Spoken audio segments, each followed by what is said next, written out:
नमस्कार मित्रांनो, मी तन्मय दातीर. स्वागत आहे आपलं दातीर असोसिएट या यूट्यूब चॅनलवरती. मित्रांनो, सातबारा हा शब्द आपण बऱ्याच वेळा ऐकतो. आपल्या जमिनीच्या संदर्भात एक ऑथेंटिक डॉक्युमेंट आहे. पण मित्रांनो, तुम्ही व्हर्टिकल सातबारा कधी ऐकलंय का? मित्रांनो, यस, व्हर्टिकल सातबारा. ह्याच व्हिडिओमध्ये मी तुम्हाला सांगणार आहे व्हर्टिकल सातबारा म्हणजे काय.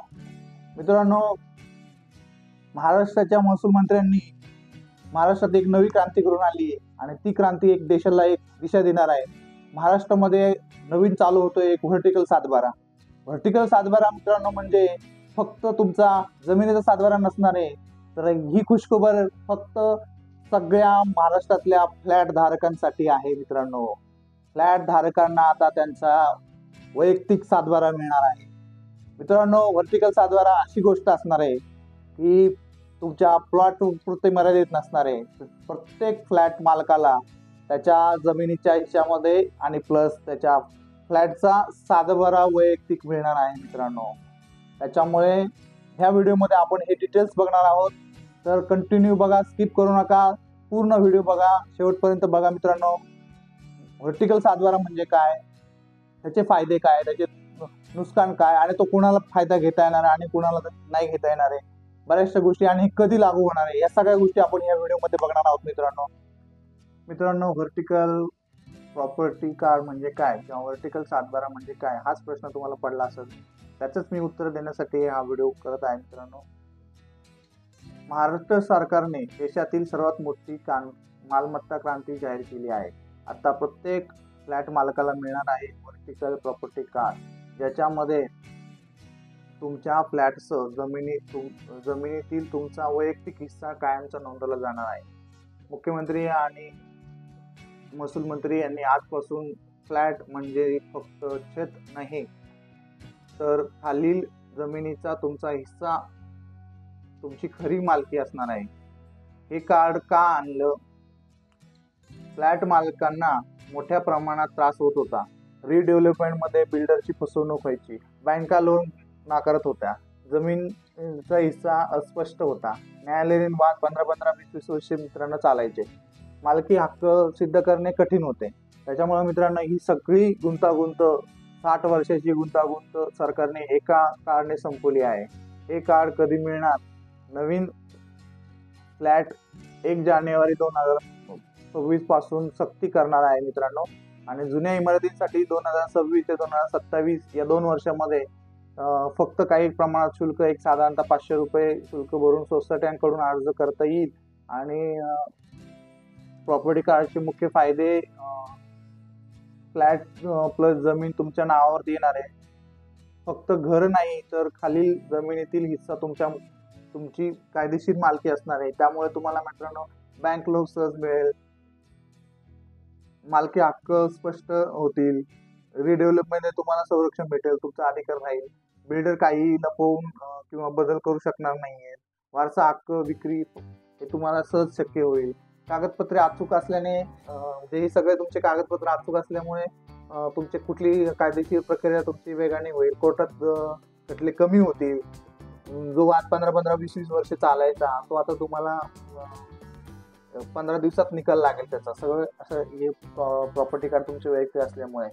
आता याचा मित्रांनो काय फायदा होणार आहे लोकांना? तर बँकेचे लोन मिळेल, रिडेव्हलपमेंट मध्ये फसवणूक होणार नाही, मालकी हक्क तुमचं स्पष्ट राहील, सातबाऱ्यावर तुमचं वैयक्तिक नाव राहील, प्रत्येक फ्लॅट मालकाचं नाव राहील, कोर्टाचे खटले जलद होतील जर काही झाले चुकून तर मित्रांनो, एक फ्लॅट नाही, आता प्रत्येक फ्लॅट मालकाला जमिनीचा मालक होणार आहे.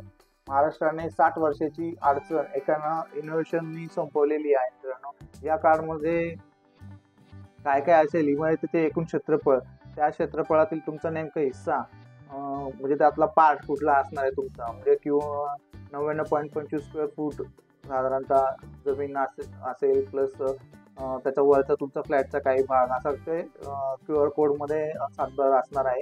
डिजिटल स्वाक्षरीने असणार आहे. मित्रांनो, त्याच्यामध्ये छेडछाड काही बदल करणे शक्य नसणार आहे.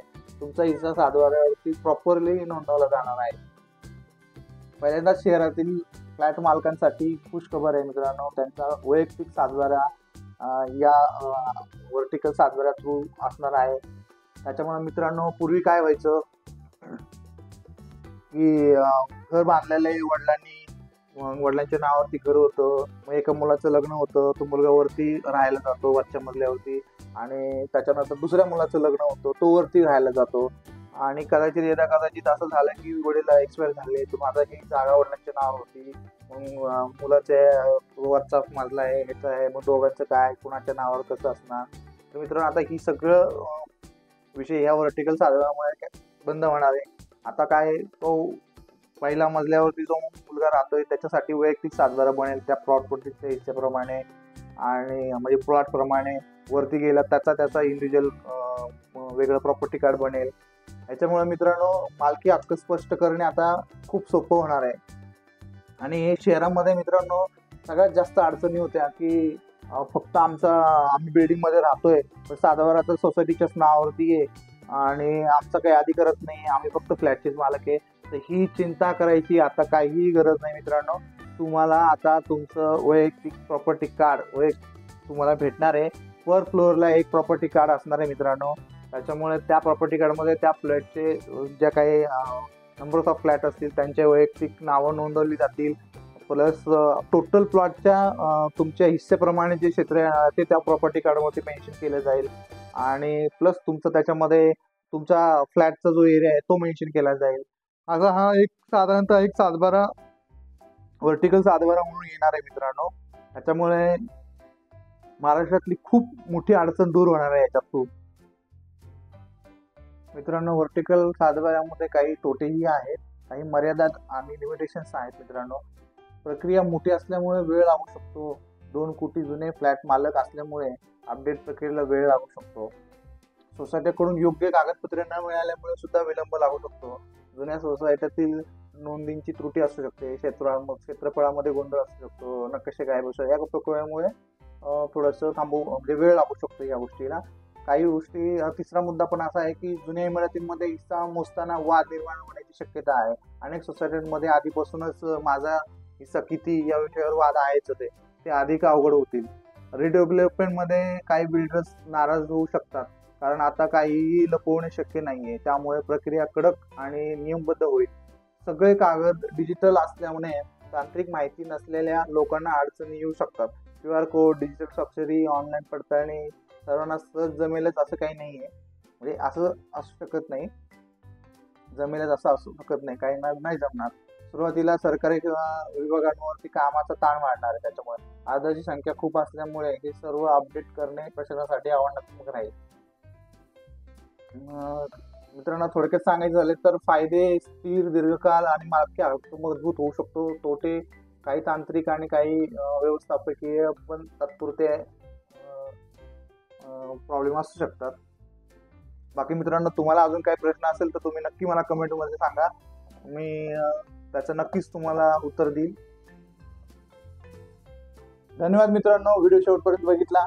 मित्रांनो, व्हिडिओ आवडला असेल तर लाईक करा, कमेंट करा, कमेंटमध्ये सांगायला विसरू नका मित्रांनो की तुम्हाला अजून कुठला नवीन व्हिडिओ हवा आहे, कुठली अजून नवीन माहिती हवी आहे तुम्हाला रिअल इस्टेट मधली. मित्रांनो, चॅनलला सबस्क्राईब करा, लाईक करा, कमेंट करा आणि आपल्या मित्रांना शेअर करायला विसरू नका. अशीच माहिती तुमच्यासाठी मी घेऊन येईल पुढच्या व्हिडिओमध्ये. चला भेटूया आपण. जय महाराष्ट्र, जय जिजाऊ, जय शिवराय.